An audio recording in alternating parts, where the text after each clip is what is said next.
Yesterday, I spent about 4 hours researching YouTube monetization, how it works, how do you qualify, everything, and I'm going to brain dump what I learned. For those of you that are curious, here's a little breakdown of what I'm going to cover. I'll try to be quick and succinct, but I want to give detail. So starting off, how to monetize YouTube. So you can monetize through brand partnerships, which are ideal because you keep 100% of that revenue.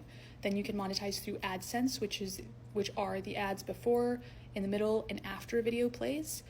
Those are auctioned off by YouTube to advertisers. You don't have much control over who gets those spots, how much they're paying per 1,000 views, and you also don't keep all of that money.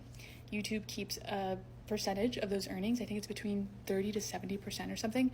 They calculate your earnings between the 7th of 12th and 12th of each month and then pay out 21st through the 29th. So you're only getting paid once a month. And again, you're not keeping all of that. So brand partnerships are king in this scenario. Next, we get into audience and categorizing your account or indexing your account. When you first start making videos, YouTube doesn't know who you are. They don't know who to recommend you to. They don't know what your themes are. They don't know what your niche is. So it's probably a good idea to expect the first few videos to be a dud, but also have a content strategy from the start, meaning who are you targeting? What topics are you talking about? What is your year-long plan of content? What is it leading to? Is it going to a different offer? Are you building up to one big video? How are you redirecting from one video to other videos?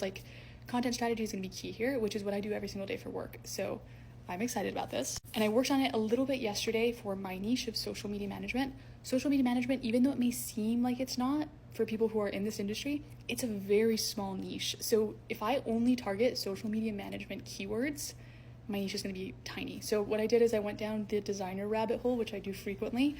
Design is a similar field, but it's bigger. So there are more search results, there are more ideas. And what I do is basically just search up what performs well for designers and see how that translates to my job. So here are some examples I came across yesterday. And then once audience, themes, objectives are determined, then you have to actually start making the videos. This is the part that's going to be new to me, the long form, scripting, having to get a lot more video footage, organizing that footage, editing it.